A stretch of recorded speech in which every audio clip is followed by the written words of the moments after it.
All right, Ms. Taylor, we're going to proceed with the venous distension, JVD, as part of your cardiac exam. All right, we're looking for distension at a 45-degree angle when you're lying down on both sides. Okay. We're checking. I'm going to auscultate to check for signs of atherosclerosis on the carotid.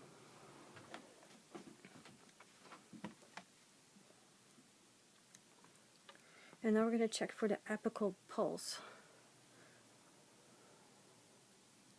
We're going to palpate for the point of maximum impulse. We're looking for a thrill over the API, apical pulsation maximum. And we're going to check for the aortic sites, the pulmonic valve, second pulmonic area, second intercostal space, to hear the lub-dub.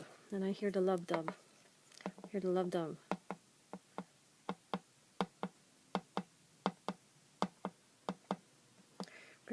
Fourth intercostal, left sternal border, tricuspid valve.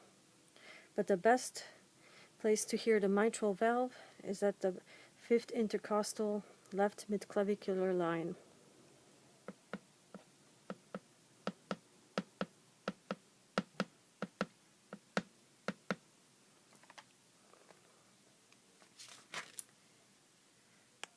All right, so now, Ms. Taylor, now we're going to proceed to the respiratory exam. I hear the lub-dub, lub-dub, lub-dub, lub-dub. So,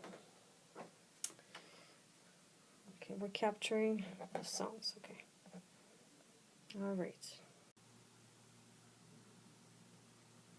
All right, Ms. Taylor, now you could just relax. So while I tell Ms. Taylor to relax, what I'm doing is I'm not telling her, but I'm counting her respirations, her respiration rate. I'm comparing the expiration and respiration. And I'm inspecting the thorax for chest injuries. No chest injuries. Because I know it should be 2 times as wide as deep. The post-thorax. I'm checking for kyphocytosis.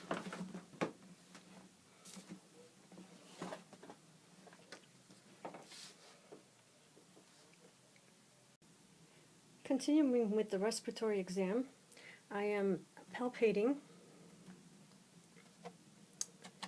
and percussing.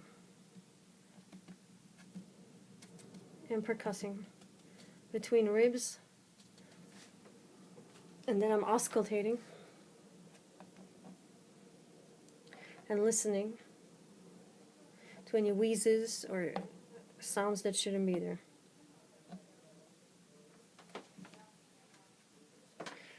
Also, during my cardiac exam, I listened to the jugular, the carotid artery, the jugular vein.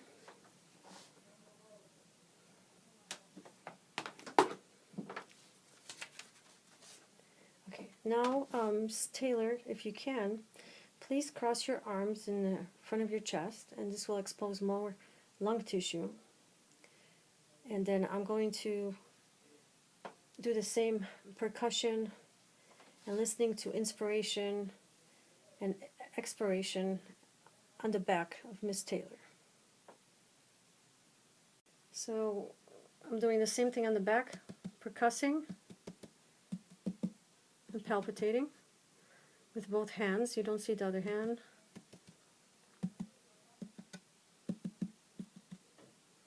Then listening with my stethoscope, oscillating.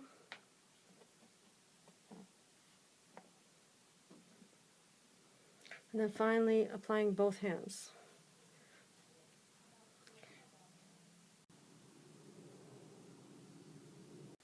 And here we are with Miss Taylor. conducting the abdomen test. We have her in a supine position.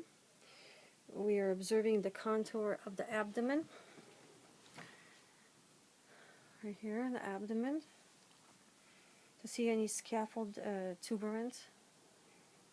Noting the skin color, any lesions, abdominal extensions. While we're at it, the hands for any oxygen deprivation. We press on it, on the fingers, to see the refill and any signs of clubbing. We look for the umbilicus, and we oscillate right over the right lower quadrant. We oscillate over the right lower quadrant. And then we proceed to all abdominal quadrants. Okay, listening to any abnormal sounds.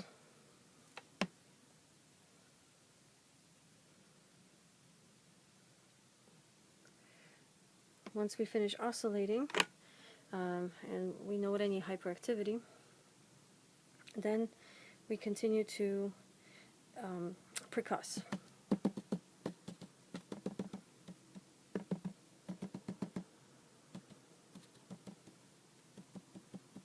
And we attain a timpani sound, which is good. And then we palpate.